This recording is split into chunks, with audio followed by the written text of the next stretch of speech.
Patients ഡോക്ടറിൻ്റെ അടുത്ത് വന്ന് പറയുന്നു, ഡോക്ടറെ ഞാൻ ഹൈ ഡോസ് ഇൻസുലിനാണ് എടുക്കുന്നത്. രാവിലെ 40 യൂണിറ്റ്, വൈകുന്നേരം 30 യൂണിറ്റ്, ഒരു ദിവസം 70 യൂണിറ്റ് ഇൻസുലിൻ എടുക്കുന്നുണ്ട്. എന്നിട്ടും എൻ്റെ ഷുഗർ കുറയുന്നില്ല. ഞാൻ ഇൻസുലിൻ്റെ ഡോസ് കൂട്ടട്ടെ?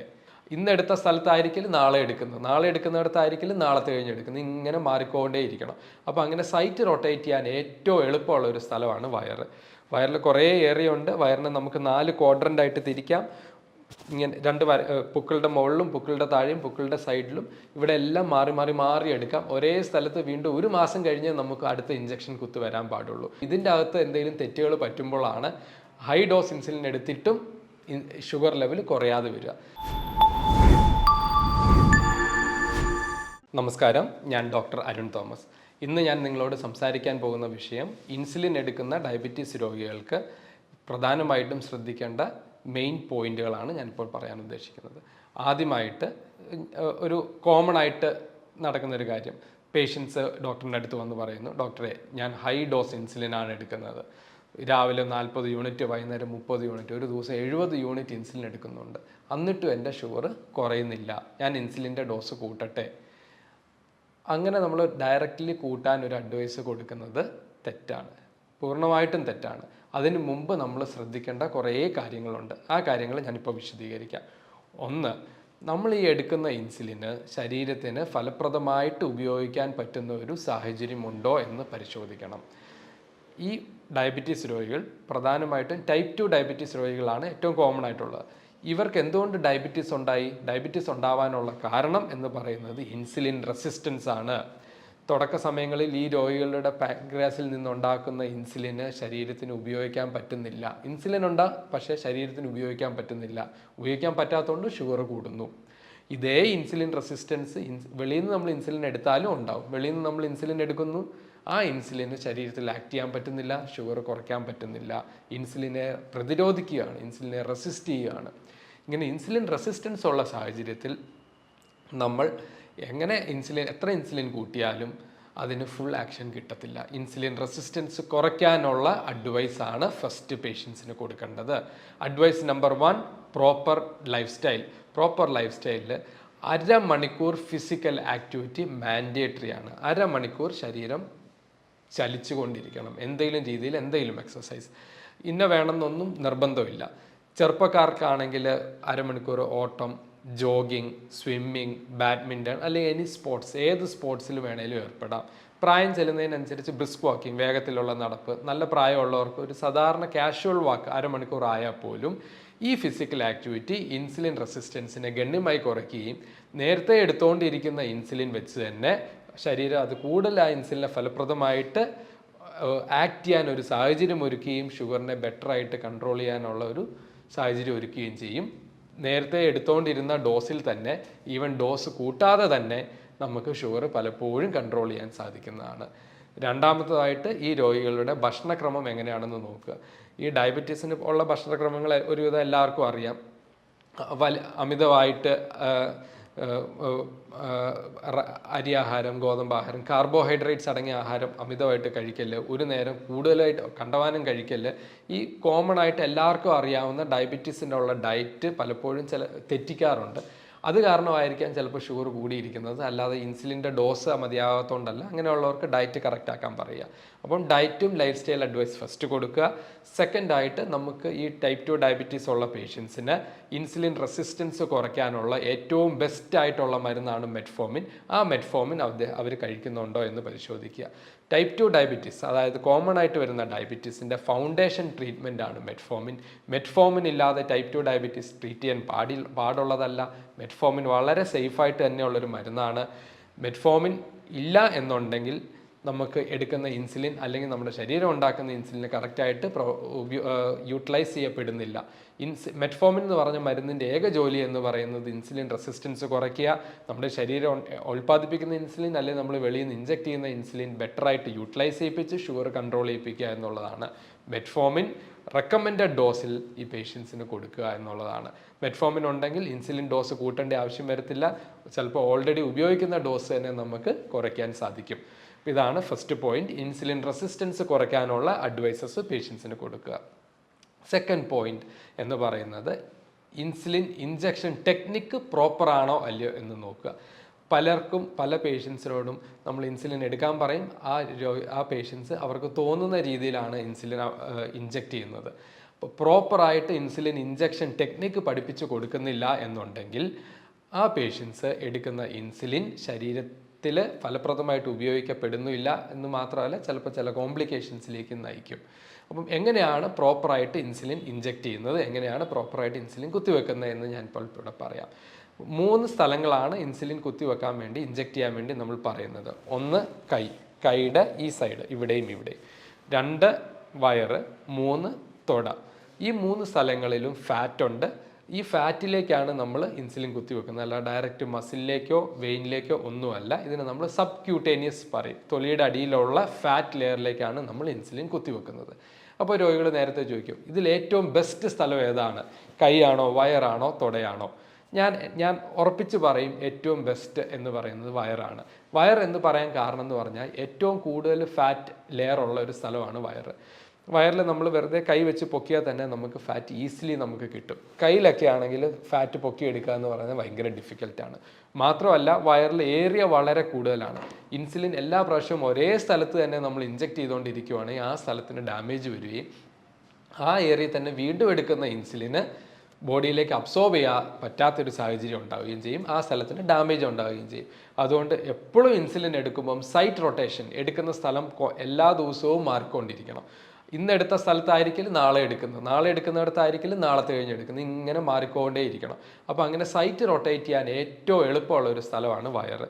വയറിൽ കുറേ ഏരിയ ഉണ്ട്. വയറിനെ നമുക്ക് 4 ക്വാഡ്രൻ്റായിട്ട് തിരിക്കാം.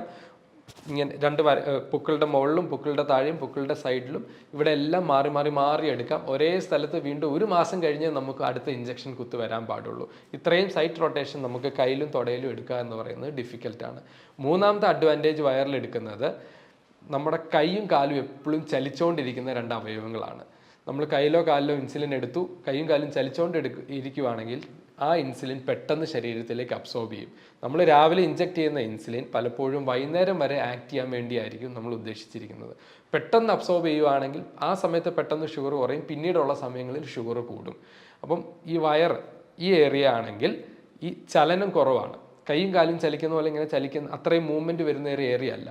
അതും ഈ വയറിലെടുക്കുന്നതിന് ഒരു അഡ്വാൻറ്റേജ് ആണ്. അപ്പോൾ കയ്യിലോ കാലിലോ ആണ് ഇൻസുലിൻ എടുക്കുന്നത്, കൺട്രോൾഡ് ആവുന്നില്ല എന്നുണ്ടെങ്കിൽ നമുക്ക് അവരോട് വയറ് സജസ്റ്റ് ചെയ്യാം. വയറിൽ തന്നെ പറയേണ്ട അഡ്വൈസ് എന്ന് പറഞ്ഞാൽ പൊക്കിളുടെ തൊട്ടടുത്തേക്ക് പോകല്. പൊക്കിളുടെ തൊട്ടടുത്തേക്ക് രക്തക്കുഴലുകളുണ്ട്, വേദനകൾ കൂടുതലായിരിക്കും. പൊക്കിളിൽ നിന്ന് 2 വിരലും മാറ്റി മുകളിലോ താഴെയോ സൈഡിലോ ആയിട്ട് മാറി മാറി മാറി ഇൻസുലിൻ എടുക്കാം. ഇൻസുലിൻ എടുക്കുമ്പോൾ നമുക്ക് തൊലി ജസ്റ്റ് കൈവച്ച് റേസ് ചെയ്ത് നേരെ ഇൻസുലിൻ സിറിഞ്ച് അല്ലെങ്കിൽ പെന്നാണെങ്കിൽ നേരെ പെർപെൻഡിക്കുലർ ആയിട്ട് കുത്തുക, ഇഞ്ചക്ട് ചെയ്യുക. ഇനി അടുത്തത്, ഇഞ്ചക്ട് ചെയ്ത് കഴിഞ്ഞാൽ എല്ലാവർക്കും ഉള്ളിലൊരു സൂചി ഇരിക്കുവാണ്. നോർമൽ ടെൻഡൻസി ഒരു മനുഷ്യൻ്റെ എന്ന് പറഞ്ഞാൽ എത്രയും പെട്ടെന്ന് അത് വലിച്ചു ഊരുക എന്നുള്ളതാണ്. അങ്ങനെ ഒരിക്കലും ചെയ്യല്ല. ഇൻസുലിൻ പെന്നാണെങ്കിൽ 20 വരെ എണ്ണിയതിന് ശേഷം മാത്രമേ പെൻ എടുക്കാവുള്ളൂ. ഇല്ലെങ്കിൽ നമ്മൾ ഞെക്കുന്ന ഫുൾ ഇൻസുലിൻ ഉള്ളിലേക്ക് പോകത്തില്ല. കുറച്ച് ഡ്രോപ്സ് വെളിയിലേക്ക് പോകും. പെട്ടെന്ന് എടുക്കുമ്പോൾ പകുതി കയറി ഇൻസുലിൻ വെളിയിലേക്ക് സ്പിൽ ചെയ്യും.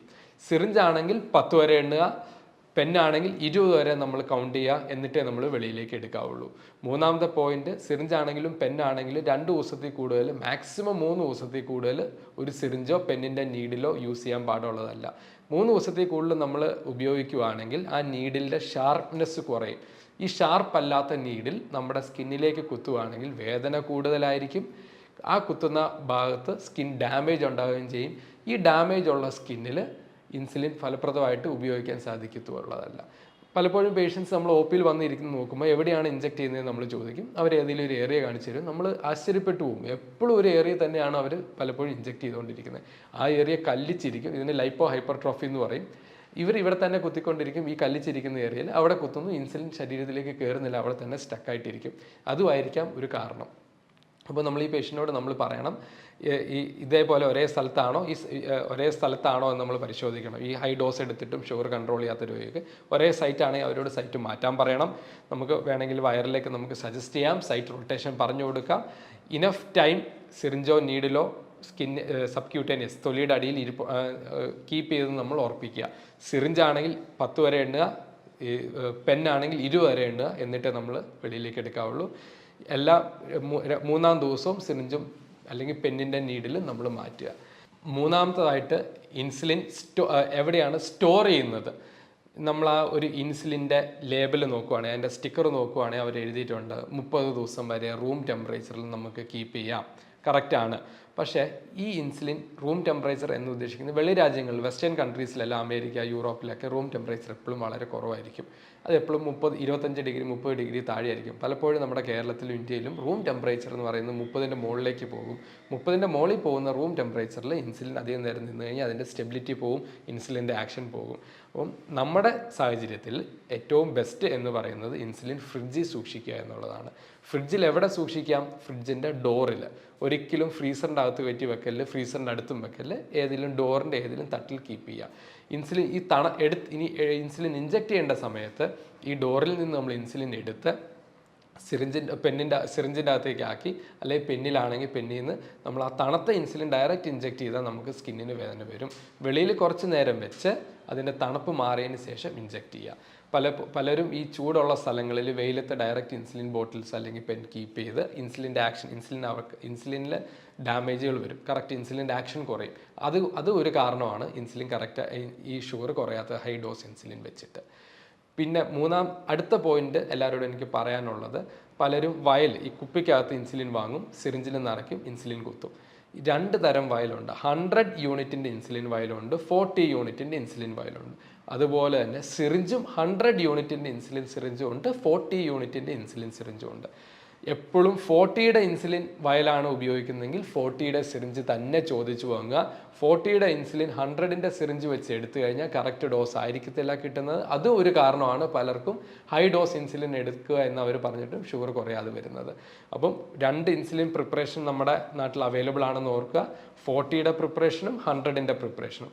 അതേപോലെ 2 ടൈപ്പ് ഓഫ് ഇൻസുലിൻ സിറിഞ്ചും അവൈലബിൾ ആണെന്ന് നോക്കുക. 40യുടെ സിറിഞ്ചും 100ൻ്റെ സിറിഞ്ചും. 40യുടെ ഇൻസുലിൻ ആണ് യൂസ് ചെയ്യുന്നതെങ്കിൽ 40യുടെ സിറിഞ്ച് ഉപയോഗിക്കുക. 100ൻ്റെ ഇൻസുലിൻ ആണ് യൂസ് ചെയ്യുന്നതെങ്കിൽ 100ൻ്റെ സിറിഞ്ച് ഉപയോഗിക്കുക. ഇത്രയും കാര്യങ്ങളാണ്, ഈ 3 പ്രധാനപ്പെട്ട കാര്യങ്ങൾ ഇപ്പോൾ ഞാൻ നിങ്ങളോട് ഷെയർ ചെയ്തു. 1, ഇൻസുലിൻ റെസിസ്റ്റൻസ് കുറയ്ക്കാനുള്ള മാർഗ്ഗങ്ങൾ. 2, എവിടെയാണ് ഇൻസുലിൻ കുത്തേണ്ടത്, സൈറ്റ്. മൂന്നാമത്തതായിട്ട് എങ്ങനെയാണ് എടുക്കേണ്ടത്, എന്തൊക്കെയാണ് പ്രിപ്പറേഷൻ, പെന്ന്. ഇത്രയും കാര്യങ്ങൾ ശ്രദ്ധിക്കുക. പലപ്പോഴും ഇതിൻ്റെ അകത്ത് എന്തെങ്കിലും തെറ്റുകൾ പറ്റുമ്പോഴാണ് ഹൈ ഡോസ് ഇൻസുലിൻ എടുത്തിട്ടും ഷുഗർ ലെവൽ കുറയാതെ വരിക. അപ്പം ഒന്നും കൂടെ ഞാൻ വൈൻഡപ്പ് ചെയ്യുന്നതിന് മുമ്പ് പറയുന്നു, ഹൈ ഡോസ് ഇൻസുലിൻ എടുക്കുന്നു, ഷുഗർ കുറയുന്നില്ല, നമ്മൾ ഇൻസുലിൻ ഡയറക്റ്റ് കൂട്ടുകയല്ല. അതിൻ്റെ എന്തുകൊണ്ടാണ്, കാരണം എന്താണെന്ന് പരിശോധിക്കുക, ആ കാരണം കണ്ടെത്തുക, ആ കാരണം കറക്റ്റ് ചെയ്താൽ ഇപ്പോൾ പേഷ്യൻസ് എടുക്കുന്ന ഡോസിൽ തന്നെ ഷുഗർ കൺട്രോൾ ചെയ്ത് വരും. ചിലപ്പോൾ അവരെടുക്കുന്ന ഡോസിനെക്കാട്ടിലും ഇൻസുലിൻ്റെ അളവ് നമുക്ക് കുറയ്ക്കാനും സാധിക്കും. ഈ പറഞ്ഞ കാര്യങ്ങളിലൊന്നും ഒരു തെറ്റും ഇല്ല എന്നുണ്ടെങ്കിൽ മാത്രമേ നമ്മൾ ഇൻസുലിൻ ഡോസ് കൂട്ടുന്നതിനെക്കുറിച്ച് ചിന്തിക്കാൻ പാടുള്ളൂ. നന്ദി.